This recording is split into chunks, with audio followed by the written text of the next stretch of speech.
Léo, ce matin, est très pressé d'aller à l'école. La maîtresse leur a dit qu'un nouvel élève arrive aujourd'hui et comme Léo est très curieux, il veut savoir à quoi ressemble le nouveau venu.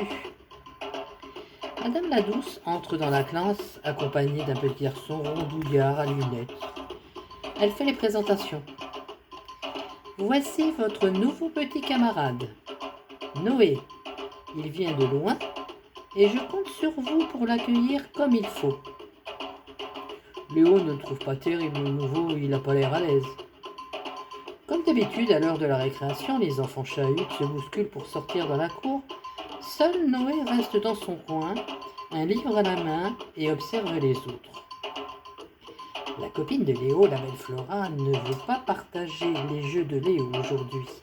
Elle est intriguée par le nouveau venu et tourne autour de lui sans oser lui adresser la parole. Mais la cloche sonne et il faut rentrer en classe. La maîtresse décide de parler aux enfants de la savane et des animaux qui y vivent. Elle les interroge pour savoir si l'un d'entre eux sait dans quel pays se trouve celle-ci, quels animaux sauvages y vivent. Et Noé, au grand étonnement de tout le monde, répond à toutes les questions de la maîtresse en donnant beaucoup de détails sur la vie des animaux. Flora le regarde avec admiration et Léo n'aime pas du tout ça. C'est qui celui-là, monsieur je sais tout? À peine arrivé, le voilà qui veut lui voler sa petite copine? Non, vraiment, Léo n'aime pas ça. Alors, à la deuxième récré, il se moque de lui. Alors, gras du bide, dans la cour, tu fais moins le fier, hein? Je parie que tu sais même pas jouer au ballon, binoclard. Noé le regarde droit dans les yeux et ne répond pas. Il s'éloigne, accompagné de Flora. Ils vont s'asseoir sur un banc et semblent avoir beaucoup de choses à se dire.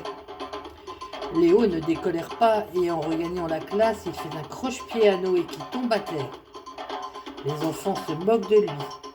Seule Flora lui tend la main pour l'aider à se relever. Madame la Douce demande à Léo s'il trouve ça intelligent ce qu'il vient de faire et lui ordonne de se mettre au coin afin de se calmer et de réfléchir.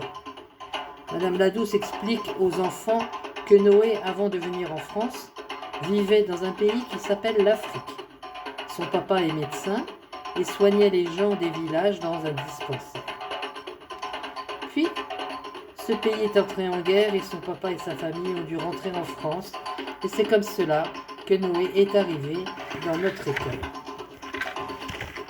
Léo, qui était toujours au coin, demande à la maîtresse s'il peut revenir à sa place. Il promet de ne pas recommencer à être méchant avec Noé. En fait, Léo, qui maintenant n'est plus en colère, comprend que si Flora s'intéresse à Noé, c'est parce que celui-ci a plein de choses à leur faire découvrir, qu'il a dû vivre des aventures formidables et que lui, Léo, a agi comme un idiot. De plus, Léo adore les lions, les girafes, les guépards, les antilopes, les zèbres, bref, tous les animaux qui vivent dans la savane. Et lui n'en a vu qu'aux os. C'est décidé, se dit-il, à la prochaine récréation, je vais lui parler.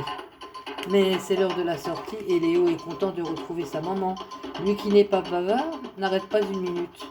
Maman, tu sais, eh bien le nouveau, il a vécu dans un pays où il fait très chaud, où il y a des animaux sauvages, dans un village, dans la savane. Et il n'arrête plus de parler. Sa maman lui dit, eh bien, on dirait qu'il t'a fait une forte impression, le petit nouveau. Je croyais qu'il était gros et binoclard. C'est ce que tu m'as dit hier, non? Je me suis trompée. D'abord, il n'est pas si gros que ça. Et puis, les lunettes, ça lui va bien. Ça va mieux. Je préfère quand tu es plus tolérant. La nuit venue, Léo arrivait qu'il était dans la savane et qu'il caressait les lions comme si c'était de gros chats.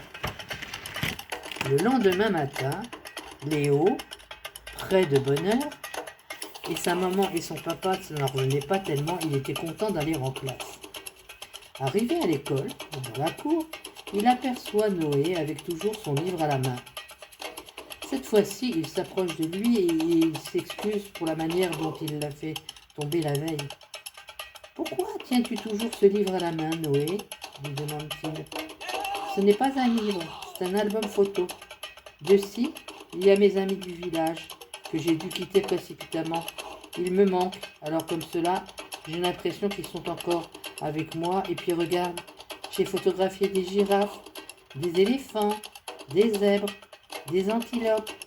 Au loin, c'est un lion que tu vois. Tu en as de la chance d'avoir pu approcher tous ces animaux. Moi, je ne les ai vus qu'au dos et j'ai rêvé cette nuit que je caressais un gros lion. En réalité, tu ne peux pas, le lion est sauvage. Tu peux juste l'observer dans la nature.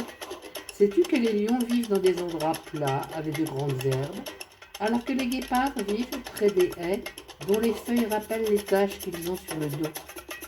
Léo avait 1000 questions à poser à Noé, mais la cloche a sonné une fois de plus et il a fallu rentrer en classe. Léo s'est mise à côté de Noé et Flora de l'autre, et Flora lui a fait un grand sourire. Les jours qui suivirent, Noé, Flora et Léo devinrent les meilleurs amis du monde. Ils ne se quittaient plus. Et si quelqu'un se moquait des rondeurs de Noé, il avait affaire à Léo qui défendait son nouvel ami. Noé leur apprit tellement de choses qu'ils décidèrent, quand ils seraient grands et qu'il n'y aurait plus de guerre, de retourner dans le village de Noé pour faire la connaissance de tous ses amis africains. Et voilà, c'est fini, au revoir.